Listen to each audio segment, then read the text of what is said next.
गुरुर्ब्रह्मा गुरुर्विष्णु गुरुरेव मैं श्री गुरुवे नमः। अखंड मंडलाकारं व्याप्तं येन चराचरं तत्पदं दर्शितं येन तस्मै श्री गुरुवे नमः। मात्रवत् लालयति च पितृवत् दर्शिता नमो गुरु सत्ताय श्रद्धा प्रज्ञा युता चया। ओम श्री गुरुवे नमः।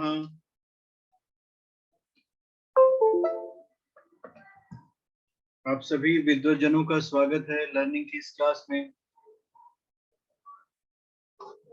योगेश जी। हाँ सर, नमस्कार।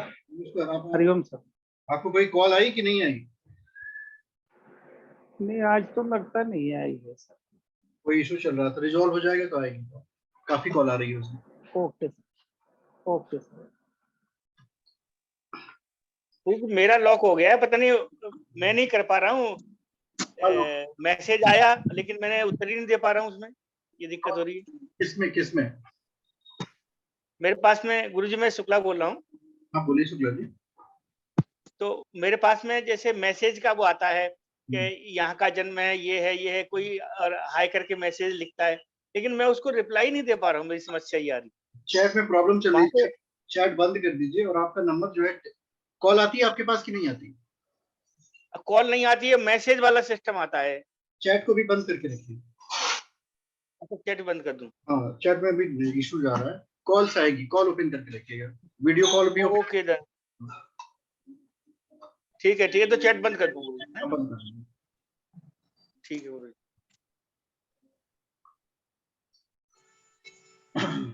आज काफी लोग जो है एंजॉय कर रहे हैं, दिवाली तैयारी में है। हाँ।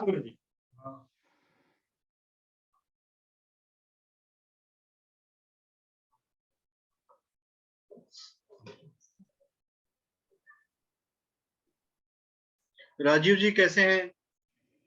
ठीक है, बढ़िया है। ठीक है। आज ना एक टॉपिक हम लोग पढ़ेंगे, वो काफी महत्वपूर्ण है। इसको समझने से काफी चीजें आपको समझ में आ जाएंगी।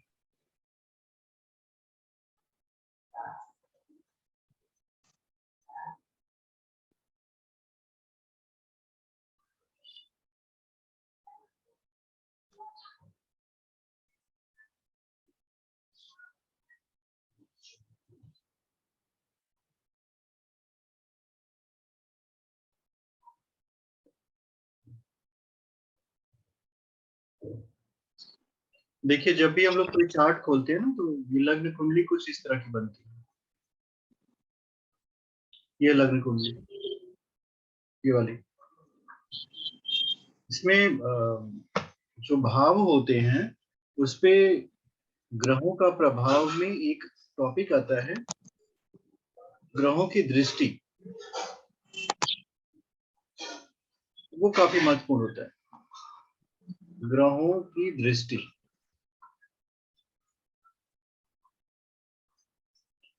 दृष्टि का मतलब होता है देखना।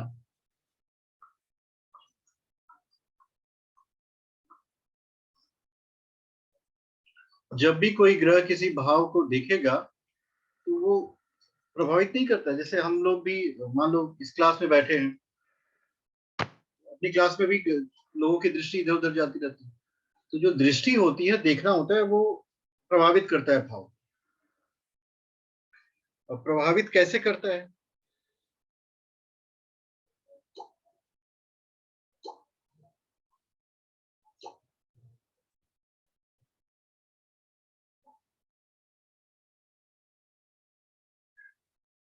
इसको समझने के लिए मैंने ग्रुप में लिंक भेजा था ना आज, कि नहीं भेजा था? नहीं भेजा गुरुजी, नहीं भेजा। किसी भी ग्रुप में लिंक नहीं गया था, मैंने भेजा तो मुझे याद आ रहा है।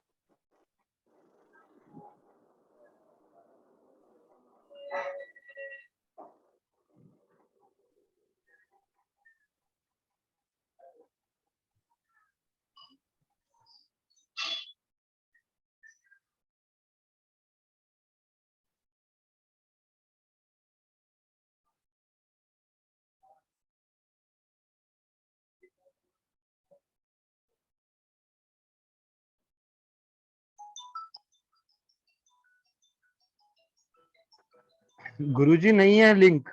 ओके, एक मिनट, हम लिंक भेज रहे हैं, आप ज्वाइन करिए। पुराना वाला ही लिंक काम कर रहा है।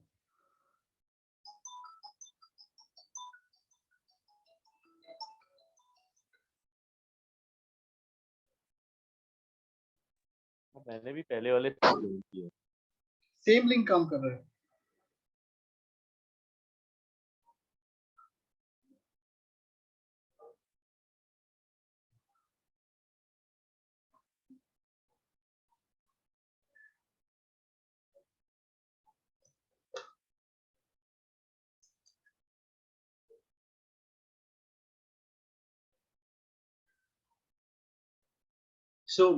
जो ग्रहों की दृष्टियां होती हैं उस पे हम ध्यान देंगे। ग्रहों की दृष्टियां कैसे होती हैं, क्या करती हैं, तो ये काफी ज्यादा प्रभाव डालती हैं। ग्रहों की दृष्टियों को अगर आप समझ लेंगे तो एक व्यक्ति के भावों को बहुत अच्छे से विश्लेषित कर लेंगे।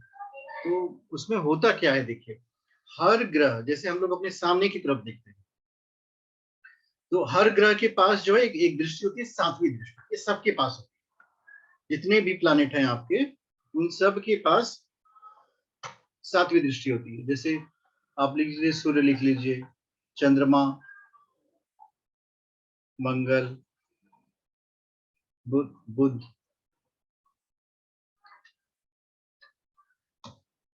बृहस्पति, शुक्र, शनि। अब यहां से सबके पास एक दृष्टि है, सातवीं दृष्टि। ग्रह जहां बैठा है वो तो ठीक है, वो अपने से सातवें घर को देखेगा। ये हर जितने भी आपके पास हैं उनके लिए ये फॉर्मूला है कि हर ग्रह जो है अपने से सातवें को देखेगा। ये स्पेसिफिक है, ये मतलब आप अपने ब्रेन में डाल लीजिए कि वो सातवें को देखेगा ही देखेगा, अपने से सातवां देखेगा। जहां है वो तो ठीक है, अपने सातवें को भी देखेगा। इसके अतिरिक्त कुछ ग्रहों के पास अतिरिक्त दृष्टियां हैं, दो दृष्टियां और अतिरिक्त है। वो सबके पास नहीं है, कुछ के पास ही है। तो जिनके पास है वो तीन जगह देखते हैं।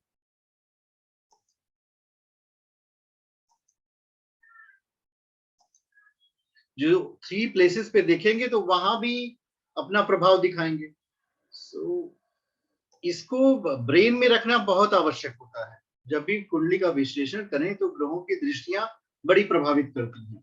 अगर किसी शुभ ग्रह ने देख लिया तो वो उस भाव को बढ़ाएगा, अगर क्रूर ग्रह ने देख लिया तो घटाएगा।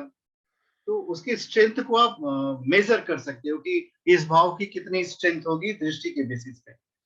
अब जैसे जो सप्तम भाव हम कहते हैं वैवाहिक संबंधों का भाव है, अब किसी क्रूर ग्रह ने देख दिया तो क्या होगा, आपस में कम बनेगी, हमेशा तकरार बनी रहेगी। और वहीं अच्छे ग्रह ने देख लिया तो क्रूर ग्रह के प्रभाव को थोड़ा कम करता है। मान लो 2-3 दिन लोग झगड़ा करेंगे, चौथे दिन कहेंगे लेट अस बी फ्रेंड। सो इसको समझना बहुत आवश्यक है। न सिर्फ समझना है बल्कि इसका उपयोग भी हम सबको करना आना चाहिए कि कौन से ग्रह की कितनी दृष्टियां हैं और किस किस को देख रहा है दृष्टि। और इसमें एक मूल भाव होता है, 3 दृष्टियां तो आपको हमेशा ब्रेन में होनी चाहिए। कारण क्या है कि किसी भाव से संबंधित जब प्रश्न कोई व्यक्ति करेगा तो आप उनमें दृष्टियों को देखना, तो आप बता सकते हो वहां की आपके साथ एग्जैक्टली क्या हो रहा होगा, आप कौन सी समस्या को फेस कर रहे होंगे और कैसे इन सब से उबर पाएंगे। सातवीं दृष्टि ब्रेन में रख लेना है कि जितने भी प्लैनेट है सबके पास सातवीं दृष्टि है। वो जहां है वो तो ठीक है, सातवें घर को भी देखेगा। अब इसके बाद अतिरिक्त दृष्टियों को अगर देखें तो ये जो सूर्य और चंद्रमा होते हैं इनके पास कोई अतिरिक्त दृष्टि नहीं होती, ये साथ साथ ही देखते हैं। अब इधर के जो प्लैनेट होते हैं, मंगल, अगर आप स्टार्ट करते हैं बृहस्पति से, सो बृहस्पति के पास 2 अतिरिक्त और दृष्टियां और होती हैं। ये जो अतिरिक्त दृष्टियां होती हैं ये कार्य क्या करती हैं, कार्य अगर इसको बहुत अच्छे से समझे कि इनका कार्य क्या है।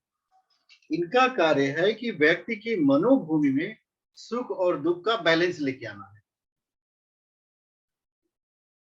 किसी ने मैसेज किया,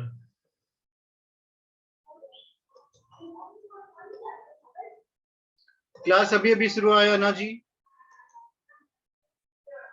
क्लास स्टार्टेड जस्ट नाउ। आप लोगों की सुविधा के लिए एक बात हम बता दें, उसको हमेशा याद रखिएगा, जो लिंक है ये हमेशा के लिए है। कोई भी क्लास स्टार्ट होगी इसी लिंक पे स्टार्ट होगी। अगर हम रिपीट नहीं करते तो कभी मैसेज करिए, क्योंकि उससे होता ये है कि इनिशियली जब मैंने क्लास स्टार्ट की तो मेरे पास 14 स्टूडेंट थे, मुझे लगा सारे लोग दिवाली मना रहे हैं। क्लास जो है 9 बजे से स्टार्ट हुई, लेकिन 9 बजे से लेके 9:13 तक मैंने किसी नए विषय की चर्चा नहीं की, क्योंकि मुझे पता था कि कुछ और स्टूडेंट है ज्वाइन करने वाले हैं। इसलिए आप लोग निश्चिंत रहिए, आप लोगों को कुछ नुकसान नहीं हुआ है। अना जी आप कहाँ से हैं?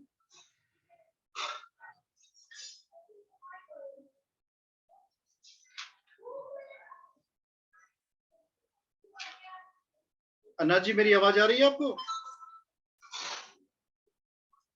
नहीं आ रही।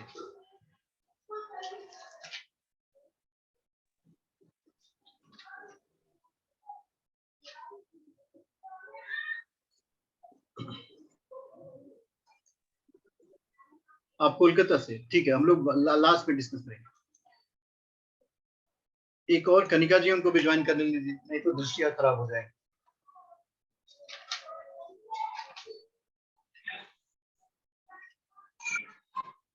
कनिका जी आपने ज्वाइन कर लिया? Yes sir. बहुत अच्छा, वेरी नाइस। जो हमारा लिंक है क्लास का वो कभी चेंज नहीं होता। जब कभी मैसेज आए तो अपना मैसेज करिएगा, हम मैसेज आपको कर देंगे। पॉइंट हम लोग तो सर आप जब क्लास होती है तो ग्रुप में लिंक नहीं आता क्या हर बार? नहीं आता है लिंक, मुझे लगा मैंने भेज दिया था बट वो मिस हो गया था। मैंने बाकी ग्रुप में भेजा, मेन ग्रुप में जिसमें भेजना था उसमें भेजना भूल गया। तो सर अभी आपने कितने बजे क्लास स्टार्ट करी है? 9 बजे? बस अभी स्टार्ट किया, 9 बजे से जो मैंने शुरू किया था, थोड़ी बहुत बातचीत की थी, बाकी का वेट कर रहे थे हम 10 मिनट तक ज्वाइन करने के लिए। ओके।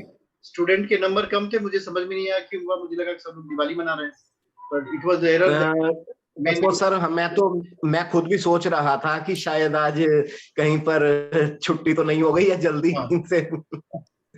अब वैसे कल क्लास होगी सर या छुट्टी रहेगी? कल छुट्टी हम लोग कर लेते हैं, मंत्र साधना कितने दिन के लिए? हाँ जी बताइए। मेरी एक मंत्र साधना की क्लास 26 अक्टूबर से स्टार्ट हो रही है, उसमें आप लोग में को मंत्र साधना सीखनी होगी, कौन से मंत्रों का गुरुजी ऐसा है कि स्टूडेंट्स भी कम है, ये मंत्र साधना जो है ना, जरा इसके विषय में भी बताइए थोड़ा सा, बीच में से सब्जेक्ट तो हट रहा है। हाँ जी, अभी आज पर्याप्त स्टूडेंट मंत्र साधना के विषय में 2 मिनट बताएंगे, मुझे अभी मेन पॉइंट कंप्लीट करने दो। ये देखिए, हाँ जी जरूर बताइए। कितने प्लान सर बस एक चीज बता दीजिए कि हफ्ते में कितने दिन क्लास होती है? हफ्ते में 3 दिन क्लास होती है अभी, मंडे, वेडनेसडे और फ्राइडे। हाँ, ये रूटीन कभी भी चेंज हो सकता है, जैसे ही हम लोग की कोई फेस्टिवल्स आएगा तो चेंज हो जाता है उसमें। तो अब सब नेक्स्ट क्लास कब होगी ये हमें कैसे पता चलता है? ग्रुप में मैसेज करिए ना, मैसेज करेंगे। तो सर ग्रुप में तो आपने वो एडमिन वाली सेटिंग की है ना, फिर आपको पर्सनली मैसेज करना पड़ता है। हाँ, तो हमको पर्सनली मैसेज करिए, बिल्कुल डिस्टर्ब नहीं करेंगे, आपको रिप्लाई कर देंगे, नेटवर्क इशू है। या फिर ग्रुप में ही मैसेज कर देंगे नेक्स्ट क्लास। ऐसा ना गुरुजी, पर्सनल हम इसलिए आपको डिस्टर्ब नहीं करते, आप भी व्यस्त होते होंगे, अगर सभी स्टूडेंट्स बात करने लग गए तो आपको बहुत प्रॉब्लम रहेगी, इसलिए ग्रुप में होती है। एक विद्यार्थी था जिसका नाम अर्जुन था और उनके टीचर थे योगेश्वर श्री कृष्ण। सचमुच अगर इसे कोई सीखे तो एक व्यक्ति 18 चैप्टर पढ़ा रहा है, वो भी युद्ध के मैदान में बिना क्रोध। तो जब तक इस स्तर का आपके अंदर प्रेम नहीं आएगा अपने विद्यार्थी के प्रति, तब तक ना आप कुछ भी सिखा नहीं सकते। आप देखिए पूरे श्रीमद् भगवत गीता के सारे श्लोकों को अर्जुन पूछते हैं, कृष्ण उत्तर देते हैं, अर्जुन पूछते हैं, कृष्ण उत्तर देते हैं, और कभी वो फ्रस्ट्रेट नहीं होते, कभी नहीं कहते कि नहीं मैं तुम्हारे प्रश्नों के उत्तर नहीं दूंगा। और 18 चैप्टर सिर्फ यही समझाते रह जाते हैं कि अर्जुन तुम्हारी आत्मा अजर है, अमर है, अविनाशी है। अर्जुन को विश्वास नहीं होता इस बात का। कारण क्या है? जिस चीज का हम अनुभव नहीं करेंगे उसे बताने से नहीं जान सकते। तब योगेश्वर श्री कृष्ण कहते हैं अब मेरे पास एक ही साधन है, चलो मैं तुम्हें दिखाता हूँ कि देखो ये सारा युद्ध, सारे लोग मृत प्राय पड़े हैं, सिर्फ धनुष बाण उठाना है, अगर श्रेय लेना हो तो आगे मैदान में आओ। और लास्ट वर्ड कहता है अर्जुन के जो शब्द निकलते हैं पूरा श्लोक करने के बाद करिष्ये वचनम तो मीन्स मैं अब आपकी जो कहेंगे वही मैं करूंगा, उसके बाद मुझे कुछ सोचना नहीं है। तो ये स्वाभाविक जिज्ञासा है, बिल्कुल परेशान नहीं होइए। जो ज्ञान की उत्पत्ति ना जिज्ञासा से ही होती है। अरिस्टोटल ने अपने एक मेथड ऑफ टीचिंग में पढ़ाया है कि जब तक विद्यार्थी पूछे मत तब तक उसको बताइए, उसकी प्रश्न उत्तर विधि है, क्वेश्चन आंसर मेथड। भगवान श्री कृष्ण ने इसी क्वेश्चन आंसर मेथड का यूज किया था। आज उसको लोग अरिस्टोटल मेथड कहते हैं, बट वो योगेश्वर श्री कृष्ण का मेथड था कि विद्यार्थी प्रश्न कर रहा है आप उसको उत्तर दीजिए, विद्यार्थी प्रश्न कर रहा है उत्तर दीजिए। क्योंकि जब वो अपने प्रश्न करेगा ना तो उसकी जिज्ञासा शांत होगी, तो उसे याद रहेगा जीवन भर। आज का हमारा जो विषय था जिसपे हम लोग फोकस करेंगे, बहुत महत्वपूर्ण विषय है। ये विषय है कि जो प्लैनेट्स होते हैं, जो ग्रह जिनको हम कहते हैं सूर्य, चंद्र, मंगल, बुध, बृहस्पति, शुक्र, शनि, राहु, केतु, यहां तक आप जब जाएंगे हमको क्या करना है, हमको पढ़ना है 12 भावों के बारे में, 27 नक्षत्रों के बारे में, 9 ग्रहों के बारे में, इनको मिला करके व्यक्ति के जीवन पे क्या प्रभाव पड़ता है वही हम पढ़ रहे हैं। अब इसमें एक विषय है जिसको समझना पड़ता है कि हर ग्रह की कुछ दृष्टियां होती हैं, कुछ के पास एक होती है, कुछ के पास 3 होती है। दृष्टि का मतलब देखना होता है। जैसे हम लोग एक दूसरे के सामने बैठे हुए एक दूसरे को देख रहे हैं, पर ऐसा थोड़ी कि एक ही दूसरे को देखेंगे, बगल में भी देख सकते हैं, अगल में भी देख सकते हैं। तो पर कुछ ऐसे व्यक्ति होते हैं जो सिर्फ सामने की तरफ देखते हैं, लक्ष्य के प्रति एकाग्र होते हैं। तो एक बात इसमें सबसे अच्छी समझने की है कि हर ग्रह के पास 7वीं दृष्टि होती है। तो दिमाग में ये रख लीजिए कि हर ग्रह अपनी से 7वीं भाव को देखेगा। अब 7वें भाव को देखेगा तो क्या करेगा, उस ग्रह की जो नेचुरल गुण होते हैं उस 7वें भाव में वो प्रभावित करेगा। जैसे हर सबका अपना अपना गुण है, मैंने आपको पहले ही पढ़ाया था। जैसे सूर्य का गुण क्या है, तेज है, उग्रता है। सूर्य लग्न में बैठ जाए तो क्या करेगा, इसको समझिए।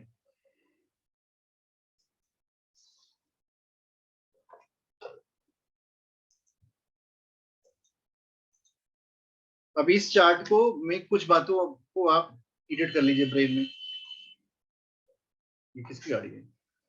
सपोज कर लो सूर्य यहां बैठ गया, जबकि इस चार्ट का सूर्य है कहां, यहां पे। अब सन यहां बैठेगा। अब आपको इसका प्रेडिक्शन करना है, ये क्या बैठ करके कर क्या रहा होगा। सो सन के पास एक दृष्टि होती है। अब सन की दृष्टि जो है यहां से सीधे इस भाव को देख रही है। तो सन जो है पहले भाव को तो प्रभावित करेगा ही, पर साथ ही साथ ये जो 7वां भाव है, 7वां भाव उसकी पत्नी का भाव है। ये मतलब आप ऐसे समझो कि सबसे महत्वपूर्ण ज्योतिष में कुछ ऐसे भाव हैं जिनका आपको पता होना चाहिए।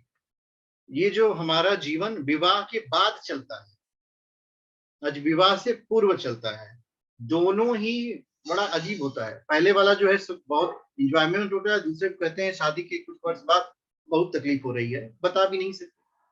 तो ये जो तकलीफ, टेंशन, स्ट्रेस, साथ ईगो फाइटिंग होती है। लग्न जीव में अग्रेशन बहुत बढ़िया। तो ये जो क्लैशेस होते हैं, इसको आपको ग्रहों के बेसिस पे इस भाषा में समझने का तरीका ये है कि देखिए सप्तम भाव को कौन कौन देख रहा है। मान लीजिए यहाँ पे अभी कोई बैठा नहीं, तो देख कौन रहा है। अब जैसे सूर्य देखेगा तो दोनों में उग्रता आती है। सूर्य की एनर्जी कभी जोड़ती नहीं है, ये उग्र बनाएगा व्यक्ति को, क्योंकि पहले से एग्रेसिव हो गया है। लग्न में सूर्य गया, एग्रेसिव बना दिया, तेजस्विता इसके सामने बहुत रहती है। ऐसा जातक वैवाहिक जीवन में, अब हमें परफेक्टली कभी ना कहें कि दुखी होगा, लेकिन संघर्ष करेगा अपने पार्टनर से, क्योंकि इसका तेजस ज्यादा है। ये डोमिनेट करने की कोशिश करेगा, ये कभी भी सबमिसिव हो ही नहीं सकता। ये नेगेटिव एस्पेक्ट नहीं है। नेगेटिव एस्पेक्ट क्यों नहीं है? क्यों? क्योंकि ये दोनों को चैलेंज करेंगे ना। सपोज कर लो ये हस्बैंड है, दूसरी वाइफ है। सो अब ये उग्रता आने का मतलब है कि इन दोनों के संबंधों में एनर्जी बनी रहेगी। ये हमेशा पति पत्नी का बिहेवियर करेंगे, पति पत्नी का बिहेवियर कैसा होता है मालूम है? पति पत्नी का बिहेवियर ऐसा होता है कि कभी कभी एक मूवी में दिखा रहा था, एक जगह रेड पड़ गई। मैंने भी देखा, बहुत ध्यान से समझने की कोशिश की। अजय देवगन और काजोल दोनों लोगों को पकड़ लिया गया, लोग घर से भाग करके वहां गए थे। तो देखा कि दोनों आपस में लड़ रहे हैं, बाकी जितने थे कैंडिडेट कोई नहीं फाइट कर रहा था। तो जो पकड़ने वाला था वो कह रहा है they both are husband and wife. Means ये नेचुरल है, अगर हस्बैंड एंड वाइफ हो तो ये होना ही होना है। जीवन पथ पे चल रहे हो तो एक जैसे ट्रेन के दो ट्रैक नहीं होते हैं, उसके बीच में एक पटरी लगा दी जाती है, जोड़ दिया जाए, पर वो कभी जुड़ती नहीं है। गुरु जी देखिए, किसी की रिक्वेस्ट है क्या एक्सेप्ट करने के लिए? देखिए, नहीं, किसी की रिक्वेस्ट नहीं। चैट में एक मैसेज आया है, somebody हाँ, मधु जी हैं, उनका ज्वाइन नहीं हो पा रहा है। अभी कोई रिक्वेस्ट नहीं है, अभी कोई रिक्वेस्ट नहीं है। मधु जी कहिए कि एक बार री ज्वाइन करने की कोशिश करें, जैसे ही आएगी हम एक्सेप्ट कर लेंगे। तो हम विषय समझ रहे थे, सामने दृष्टि गिनते कैसे? हाँ, दृष्टि गिनते कैसे हैं, चलिए गिनना बता दें आपको। जहां से गिनते हैं उसको एक मान लेते हैं। ये बहुत बड़ा प्रिंसिपल होता है, ये बहुत एरर होती है लोगों में कि हम गिने कहां से। अब जैसे देखिए, अगर आपको पहले भाव से गिनना हो तो ये पहला भाव हुआ तो ये 1 होगा, फिर ये 2 होगा, फिर ये 3, 4, 5, 6, 7। अब अगर आपको यहां से, ये शनि है, देखिए इसकी सप्तम दृष्टि कहां जा रही हो, तो आप यहां से गिनेंगे। इसका कलर चेंज कर देते हैं। 1, 2, 3, 4, 5, 6, 7। आपका शनि जो है भाग्य भाव में बैठ करके पराक्रम को देख रहा है। जहाँ ग्रह होता है सर वहीं से गिनते हैं। वहीं से गिनेंगे। और ये एक और चीज समझ लीजिए, क्लॉकवाइज गिनेंगे या एंटी क्लॉकवाइज गिनेंगे? जी, ये एंटी क्लॉकवाइज है। जैसे भावों को हम गिनते हैं बिल्कुल वैसे ही गिनेंगे। और इसके गिनने का प्रभाव क्या होगा? इसके गिनने का आपके ऊपर प्रभाव ये होगा कि आप उस पर्टिकुलर हाउस पे कितनी दृष्टियां आ रही हैं। जैसे मैंने अभी सिर्फ 7वीं दृष्टि को बताया है, बाकी को नहीं बताया। तो आप क्या करेंगे, एक पेज पे लिख लेंगे भाव 1। अब इस पे किसकी किसकी दृष्टि आ रही है नोट कर लीजिए। तो 2-3 ग्रह आ जाएंगे, नहीं भी आ सकते, ऐसा भी हो सकता है किसी भाव पे कोई दृष्टि ना आए। तो जब आप कुंडली का विश्लेषण करेंगे, कुंडली का विश्लेषण देखिए अनायास नहीं किया जाता। कोई व्यक्ति आपके पास आके बैठ जाए, मेरा भविष्य बता दीजिए, ये कौन सा प्रश्न है? ये कोई प्रश्न है? अगर भविष्य की कोई दिशा होती है तब उसे पूछे किस दिशा में आपको भविष्य जानना है, मेरा भविष्य बता दीजिए। भविष्य तो देखो ऐसे कोई प्रश्न होता नहीं, हवा में छोड़ दिया भविष्य बता। आप कोई प्रश्न पूछो, मेरी शादी कब होगी, मेरे बच्चे कब होंगे, मेरे पास कार कब आएगी मेरे पास, तब हम बताएंगे आपको हम पढ़ाई करेंगे कि नहीं करेंगे, मेरा पढ़ाई में मन लगे। इस तरह का विश्लेषण ज्योतिष करता है। ज्योतिष अनायास आंख बंद करके ये नहीं बताता कल आपके पास मकान बन जाएगा, और ये लॉजिकल चलता है। तो प्रश्नों को आप वेरीफाई कर लिया करो। सप्तम दृष्टि का कॉन्सेप्ट आप सभी को क्लियर हो गया होगा। जी, जितने प्लैनेट उसके पास सप्तम दृष्टि हो गई। सप्तम दृष्टि बहुत ही महत्वपूर्ण होती है। कारण क्या होता है, जब भी कभी भी हम कुंडली का विश्लेषण करते हैं तो दृष्टि भाव का लोप हो जाता है। क्यों? क्योंकि जिसकी कुंडली का विश्लेषण हम कर रहे हैं ना, वो ज्योतिषी नहीं होता।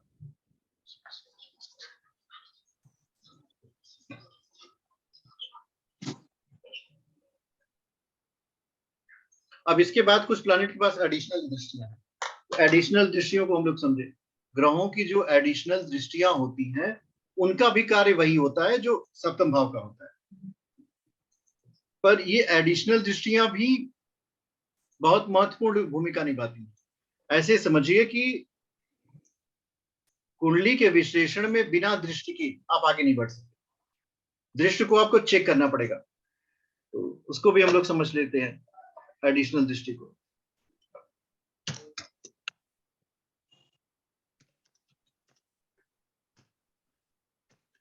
मीटिंग खत्म हो जाएगी, आप लोग तुरंत ज्वाइन करिएगा।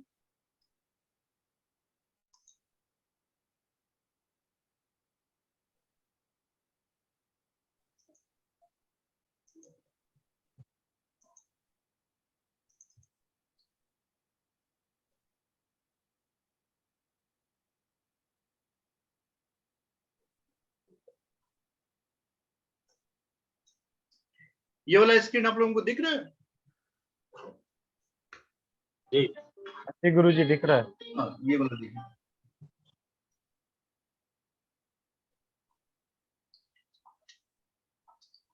जैसे सूर्य और चंद्रमा की सप्तम दृष्टि मैंने आपको बताई।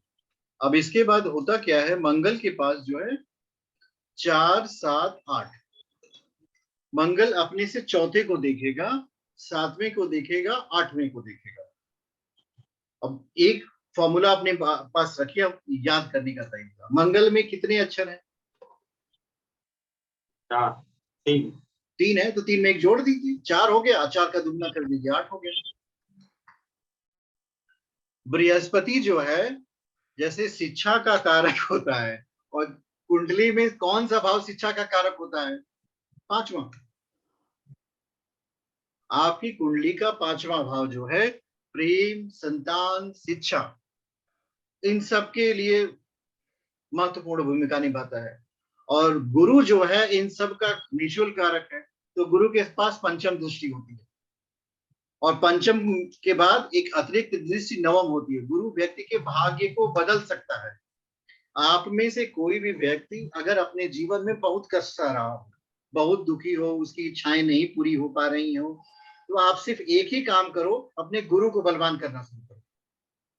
जैसे ही आप देखेंगे कि आपने अपने गुरु में बल भर दिया है, उसके बाद क्या होगा कि जो जिन चीजों के पीछे आप भाग रहे थे, वो चीजें आपके पीछे भागेंगी। एक संत कबीर का दोहा था, बड़ा अच्छा है। उसमें कबीरदास जी कहते हैं कि आगे आगे पाछे पाछे हरि फिरे कहत कबीर कबीर। जैसे आधे हिस्से में वो कहते हैं कि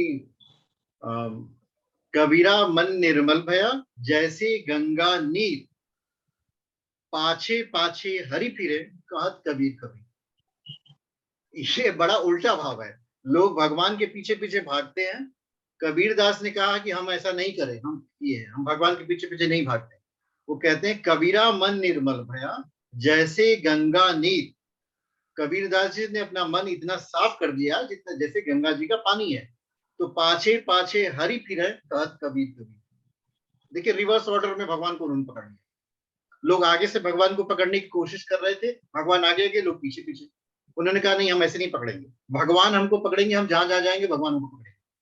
क्यों? क्योंकि हम अपने मन को निर्मल कर लेंगे। ये गुरु का कार्य बिल्कुल वही है। जैसे ही आप गुरु को बलवान करेंगे, आपके जीवन की जितनी भी 100% प्रॉब्लम विल बी डिसॉल्व। क्यों? क्योंकि इस वाली प्रक्रिया में आप हो जाएंगे जहां पीछे पीछे भगवान आपको ढूंढते ढूंढते जाएगा, कभी कहाँ गए कभी कहाँ। शुक्र जो है सप्तम दृष्टि है, इसके पास एक ही दृष्टि है शुक्र के पास। शनि के पास 3, 7, 10 है। ये भी याद करना बड़ा आसान होता है। 3 में 7 जोड़ दीजिए, 10 हो गया। राहु के पास पंचम, सप्तम और नवम दृष्टि है। केतु के पास ये जो 2 है, इनका अध्ययन बड़ा आवश्यक है। देखिए, कारण क्या है कि अब जहां ये बैठे, राहु केतु शनि को ही देख लीजिए। शनि तीसरे को देख रहा है, राहु 7वें को देख रहा है। फिर अब दोनों की प्रॉपर्टी को आप हमेशा मैच करा लीजिएगा। जैसे ये मंगल और केतु, इन दोनों के गुण बिल्कुल एक ही जैसे होते हैं। ये ऊर्जा के स्रोत हैं, समझ लीजिए। केतु और मंगल में बहुत ज्यादा एनर्जी होती है, और राहु और शनि, इनका भी नेचर बिल्कुल सिमिलर ही होता है। डिफरेंस क्या होता है कि राहु एक्सपेंशन कराएगा, आपको वृद्धि की तरफ ले जाएगा। केतु कॉन्ट्रैक्शन कराएगा। राहु भोग में लेके चला जाता है, और केतु आपको मोक्ष की तरफ ले जाता है। यही डिफरेंस होता है। पर ये दोनों बिल्कुल, केतु मंगल की तरह काम करेगा और राहु शनि की तरफ। एक और भी बहुत अच्छी प्रॉपर्टी होती है, इनका अपना कुछ नेचर नहीं होता। एक और फिलॉसफी बढ़ाई जाती है, ये जिसके साथ मिलेंगे वैसे हो जाएंगे। अब जिस ग्रह के साथ मिले उसके गुणों को अब्सॉर्ब करेंगे। इसी वजह से बार बार ये बढ़ाया जाता है। राहु और केतु के तो ग्रहण दोष हो गया, चंद्रमा के साथ जाएंगे तो उसको भी प्रॉब्लम करेंगे, सूर्य के साथ जाएंगे तो ग्रहण दोष बनाएंगे, पितृ दोष बनाएंगे, नवम भाव। तो ये समस्या के कारण है, समझ लीजिए। पर ये समस्या आपको परेशानी के लिए नहीं बनाई गई है। जैसे होता नहीं है कि परीक्षा लेना कभी परेशानी नहीं होती। अगर कि विद्यार्थी का एग्जाम लिया जाए, जैसे कल हम कहें कि हम एक क्वेश्चन पेपर लेंगे और सबसे ऑब्जेक्टिव टाइप क्वेश्चन पूछेंगे जो मैंने 5 दिन के अंदर पढ़ा है, तो आपको इससे भयभीत नहीं होना है। ये तो बहुत बढ़िया चीज है, आपको तैयारी का अवसर मिलेगा। लेकिन तब तैयारी का अवसर मिलेगा जब हम पहले से बता के रखेंगे आपको कि हमारी परीक्षा दिवाली के बाद होगी, तो आप लोग 4-5 दिन की वीडियो कुछ क्वेश्चन भी बना करके रखेंगे अपने पास। बिल्कुल कुंडली का ऐसा ही उपयोग होता है। कुंडली का, जन्म कुंडली का ये उपयोग नहीं है कि कल आपके साथ कुछ घटित हो गया फिर आप जाके जन्म कुंडली दिखाएंगे, बिल्कुल नहीं है। तब तो कोई फायदा नहीं। क्या फायदा है? बीमार हो गए डॉक्टर पास जाएंगे तो कोई फायदा नहीं। आप प्रायर में अगर अपनी डायग्नोसिस कराते हैं तो फायदा होता है। हो सकता है वो होने से पहले डॉक्टर इलाज करते हैं। उसी तरह जन्म कुंडली में इन भावों को बहुत अच्छे से आप देखिए, और ये दृष्टियां बहुत महत्वपूर्ण होती हैं। इनको याद करने का प्रयास में देखिए। मंगल के पास 4, 7, 8 दृष्टि है, बृहस्पति के पास 5, 7, 9 है। बड़ा आसान होता है। देखिए यहाँ 8, ये 9 और 10 और 4, 5, 3, 4, 5 है। शनि में 3, 7, 10 कर लीजिए। मंगल में 4, 7 है, 4 के पहाड़ा दोबार पढ़ लीजिए, 4 दूना 8 हो जाएगा। अब इन दृष्टियों का प्रयोग कैसे करना है, कैसे प्रयोग करेंगे, कहाँ उपयोग करेंगे? वास्तव में जो ज्योतिषी विश्लेषण होता है किसी व्यक्ति की कुंडली का, अगर आप करने लगे ना, दिन भर करते रह जाएंगे, थक जाएंगे, खत्म नहीं होता है। 5 मिनट 10 मिनट में तो आप उसका शॉर्ट सरफेस पे ही ले जाओगे। लग्न कुंडली खोल करके 2-4 भावों को बताएंगे, तब तक अगर कोई कॉलर ऑनलाइन होगा 10 मिनट में कॉल कनेक्ट और डिसकनेक्ट हो जाएगी, बैलेंस खत्म। अब उसके पास नहीं है आपसे ज्योतिषी ज्ञान देने, उसको सिर्फ प्रश्न पूछना है, आप उसको उत्तर दीजिए। अब इसका उपयोग करने के लिए पहले परम आवश्यक है कि आप इन भावों को अपने पास लिख लीजिए। किस ग्रह की दृष्टि किसके साथ है? सूर्य की, चंद्रमा की, मंगल की, बुध की, बृहस्पति की, शुक्र की, शनि की, राहु की, केतु की। अब इनमें करना क्या है? एक कुंडली खोला जाए और उसमें उपयोग किया जाए इन दृष्टियों का।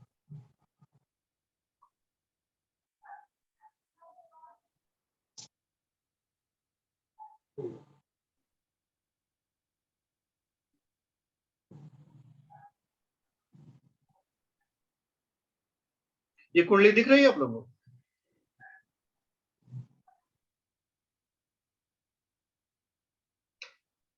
देखिए, इस कुंडली में हम लोग एक प्लैनेट को चेक करते हैं, मंगल से शुरू करते हैं। जैसे ये लग्न हो गया, देखिए आपका ये खाली है। अब इसके बाद जाएंगे तो किसके बाद जाएंगे? मंगल ही मिलेगा आपको। मंगल की कौन कौन सी दृष्टियां होती हैं?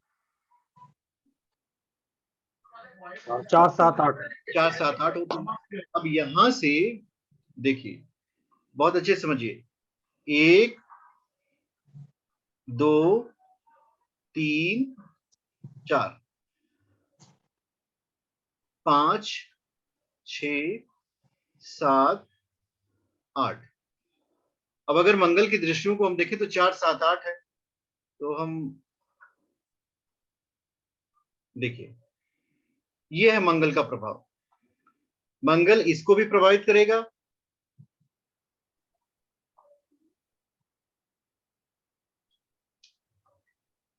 यहां से चौथी दृष्टि इसको प्रभावित करेगा, सप्तम दृष्टि इसको प्रभावित करेगा, अष्टम दृष्टि इसको प्रभावित करेगा। अब उसके बाद थोड़े आगे बढ़िए, इसके बाद अब आते हैं चंद्रमा पे। चंद्रमा गुरुजी, जैसे ये दृष्टि आपने बताई है, इनका शुभ प्रभाव भी हो सकता है, शुभ ग्रह है, या कोई पाप ग्रह है तो उसका गलत प्रभाव, ये मतलब जैसे एक तो किसी ग्रह में बैठा, वो उसमें भाव में बैठा है, वहां तो अपना प्रभाव दे रहा है, लेकिन जहां पर दृष्टियां होती है वहां पर कितना